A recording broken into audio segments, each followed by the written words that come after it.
benvenuto. Ciao Patricia, thank you, grazie. So are you ready for the third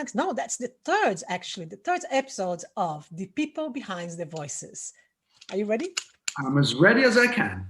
And we're gonna now start asking 11 questions, rapid questions to all our guests. And I have 11 questions for you that you have to just quickly reply without telling too much, but you go straight to the point. But before we get there, let me just ask you, for the audience to get to know you a little bit more, where are you from? Where do you live? And how many languages do you speak?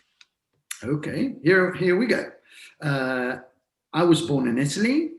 I grew up in the UK, and I've lived and worked in Spain and Brazil for many, many years. So I come from the world. I'm a citizen of the world. But now I'm based in Rome, traveling to Barcelona as much as I can. So, well, maybe we could say I live between Rome and Barcelona. Okay. And languages, how many languages? Well, I'm lucky enough to speak 6 languages, 4 of them fluently. Thank you. So the 4 that I speak fluently are English, Italiano, Español, and Portuguese. Et français, no? And the 2 languages, I need to work on are French, Français, and Catalan. Catalan. Well done. Bravo, bravo, bravo. Another polyglot in the group. Well, I think you've lived many years in Catalonia, and it's difficult, though, to learn Catalan because in Barcelona, especially, you lived in Barcelona. And Barcelona is so cosmopolitan, so many people from all over the world.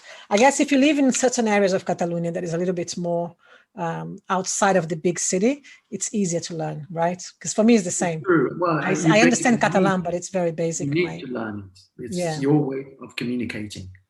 But in Barcelona, you can get by with a decent knowledge of the language. I think it's important to understand and to speak a few words. That I'm able to do and happy to be doing. Absolutely.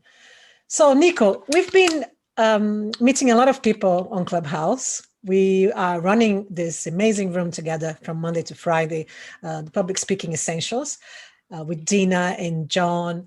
And Dina, she's been here. You saw her last week. It was super fun to have her on the show. Then it's you now. And then hopefully next we're going to have John as well. Now, fantastic. I wanted to ask 11 questions to everyone. And a kind of rapid questions like the Vogue style. They have 73 questions to their guests, right? But this one, it's 11 questions, which is a number actually that you like very much, right? One.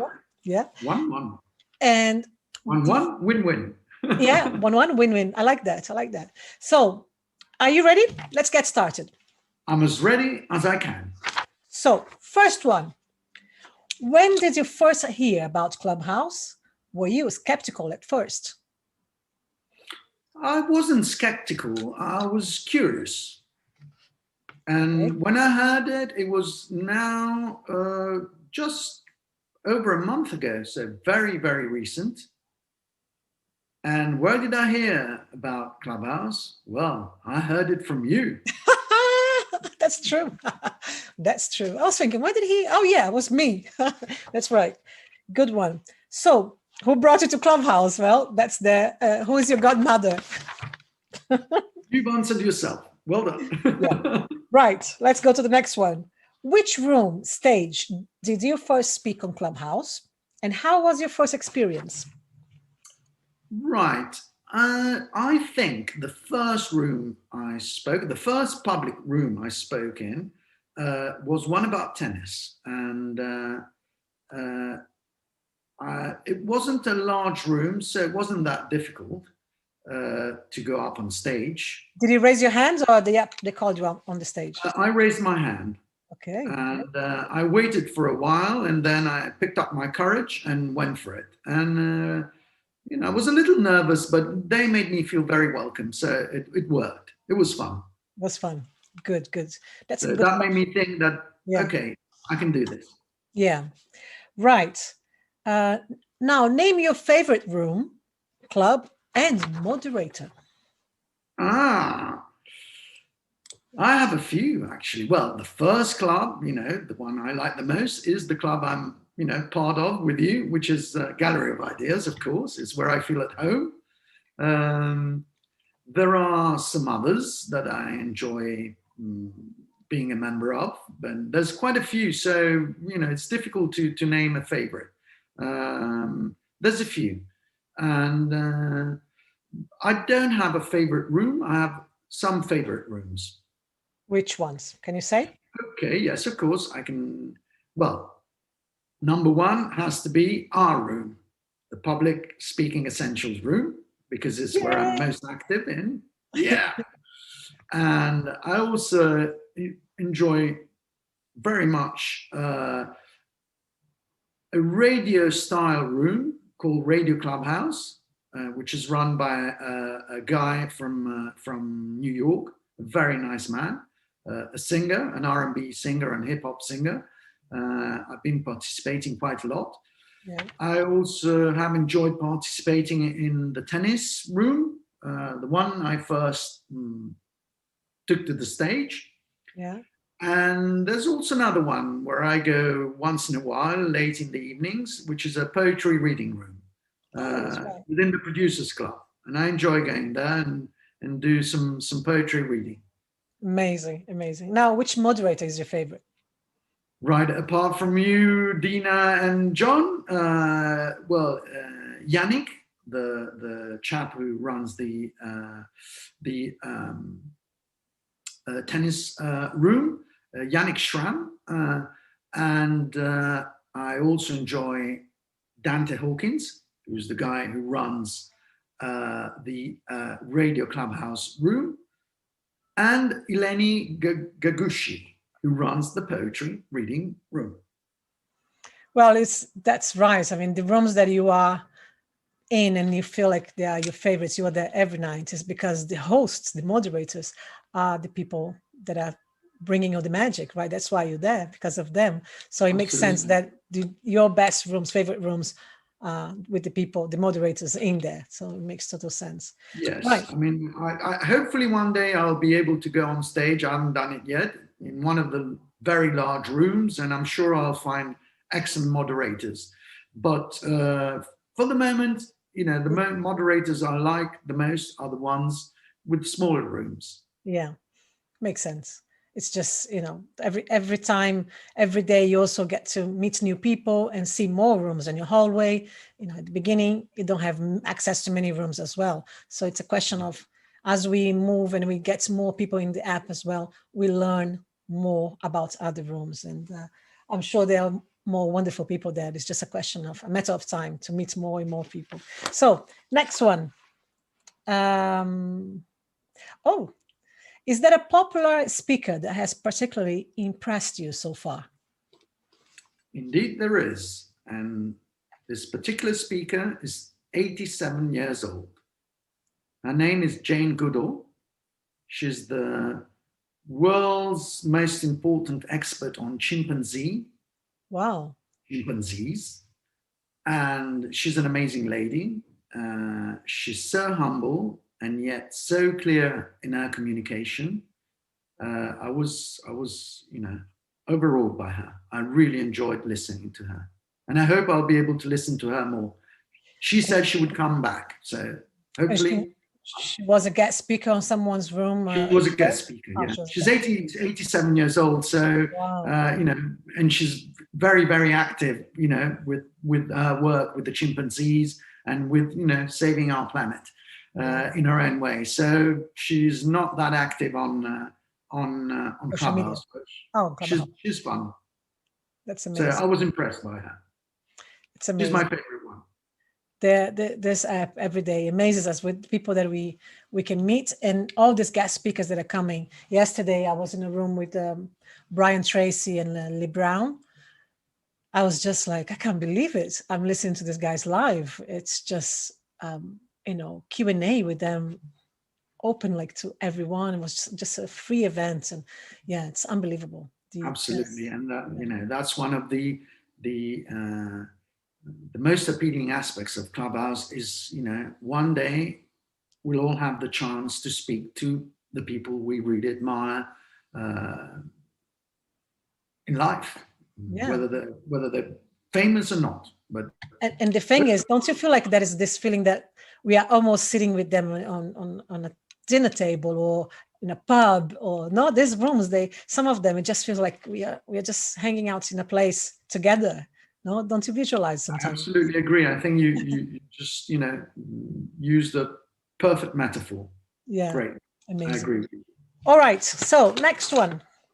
Let's see what we've got. We are going to the question number 6. Which are your passions, and do you think a Clubhouse has rooms that offer content on those passions?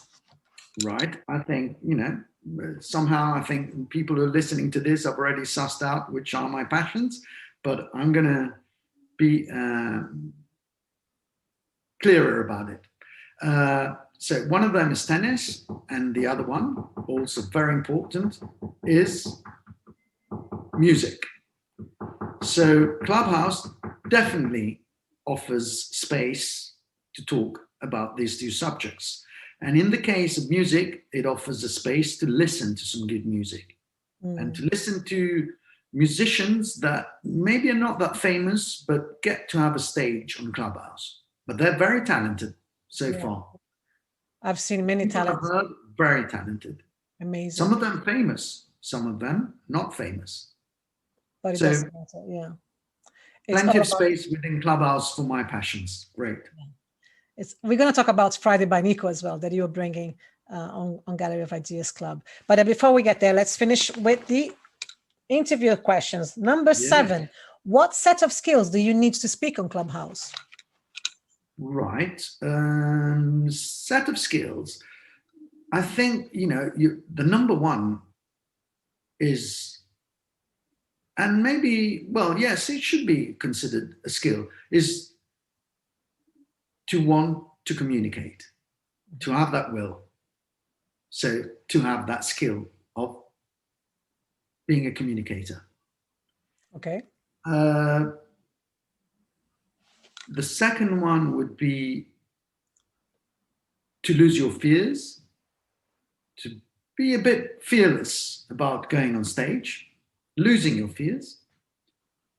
And the third one for me would be to be gentle.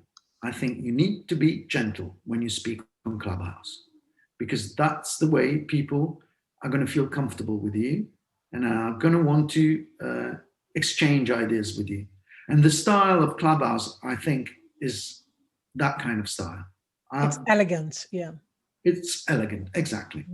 Yeah, absolutely. And gentle. And gentle, that's true, that's true. So be a good communicator, lose your fear, and be gentle. Good message, Nico. Right, next one, number 8. Do you think you will make real-life friends on Clubhouse? I think I will. Maybe not that many. Of course, it's virtual. You're separated by, in some cases, thousands and thousands of kilometers or miles. Yeah. But I'm sure I will make friends with maybe 2 or 3. I'm sure there will be the opportunity. I can already think about 2 that we've said we'll meet when I go to Barcelona. Leah. Leah. And hopefully John will come to Rome. He said he might come to Rome for some engagement. And then another summer we're going to go to Egypt to see Dino. We have to go to Egypt. We're going to go to Cairo. Fantastic. I'd love to go. I don't know Egypt is one of those places I haven't been to, and I'm dying to go. So yeah, me too. I think we will. Yeah. I will make some friends. Not millions, but a few. And that will be good enough. Yeah, just like in real life. Exactly. Good. Just like when you meet someone in a restaurant or in a bar. Yeah, exactly. You don't meet millions, you meet a few. A few. And then you become close to few, even fewer. Yeah. All right. So number 9. Have you been in awkward situations on Clubhouse? Can you tell us a little bit about it? I've been, yes, once, only once. And it wasn't terribly awkward, but it was awkward. I'm not saying it was a gentleman. I'm not saying where he came from because I wouldn't want to be offensive, to other people from the same nations. We can say it was fairly far away. And basically, the guy was interrupting the whole time, not being able to communicate clearly. And, well, Patricia, you were there. He was trying to make it pass. Oh my goodness. I'm like, I know this situation. I was there in that awkward situation as well with you. Yes. Oh yeah, that was a strange one, yeah. Because it wasn't a troll, it was just an awkward situation. Yeah, it wasn't a troll. Awkward but fun at the same time, and you were able to reconduct the situation. So yeah. It ended well. Yeah, I remember. Good one. All right, number 10. Are you running your own club room? Tell us a little bit about it if you are. Okay, well, I'm leading one room, so I'm not sure if that can be construed as really being the owner of the room, and that one is the Friday evening with Public Essentials, where we talk about communicating in a foreign language. So it's not my own room; it's our room. But I tend to lead. Fridays, yeah. Yeah. And then I occasionally run my own room within Gallery of Ideas, within our own club, which is Friday by Nico. And it's basically either running my podcast, my music podcast, or just playing some, let's say, good music to a few people who want to chill and relax and listen to some, good beats and tunes. Yeah, it's beautiful. I love your sessions. Well, I'm a bit scared to talk about it because we have your sessions 1 year. Friday by Nico's session. Here I am. Yeah, the t-shirts, we have Friday by Nico already everywhere, podcasts, and now on Clubhouse. It's wonderful. So last question. Last one is define Clubhouse in one sentence. That's a difficult one. But okay. Clubhouse is a lot of fun if you're willing to participate and be active. Okay, I like that. I'm not sure if many people would agree, especially the people that take it Clubhouse more like a radio, because there are many people out there that they just turn like a radio and they don't really. You're right, but they're not. Personally, I think they're not getting the most fun out of it. It's that's fun. true. The fun part is when you participate. Yeah, absolutely. Go on stage. Yeah, if you get up on stage, that's because it makes it exciting. Otherwise, it's perfectly all right to just listen as if it were a radio, but the different model. One aspect is when you go. Clubhouse offers is the fact that it's a participative kind of radio. That's right. So right. So Nico, do you want to close with something about Friday by Nico that you would like to tell everyone here about your show? That it's not only running on the radio podcast, but now on Clubhouse. Would you like to close our interview inviting people to your show? Absolutely. The mic is yours. I want to invite everyone to my Friday by Nico show. I also want them to invite them on to my playlist on Spotify. Oh, that's right. You just search for Friday by Nico on Spotify, and you get over. I think we're almost 800 songs, carefully selected. Wow! It's been a year of work. 1 year, of work. That's right. A year of work, and people who listen to it, they usually stay with it. So I really welcome people who watch you. You're watching this, to have a go, have a listen, and if they like it, I'll be happy. Yeah, if anybody likes it, please. In Spotify, what do you do? There is a little heart, no? You just click on a little green heart. The green heart, yeah. A lot of people listen to. I mean, not many people do that. A lot of people just listen to it whenever they feel like it. But the real heavy users, yes, they do that. They click on the green heart. So fantastic. Fantastic. Thank you so much, Nico. Un bacio enorme, and I see you Un tonight. bacio anche a te. I'll see you. Well, I won't see you. All right. I'll listen to you and I'll speak to you tonight. Ciao.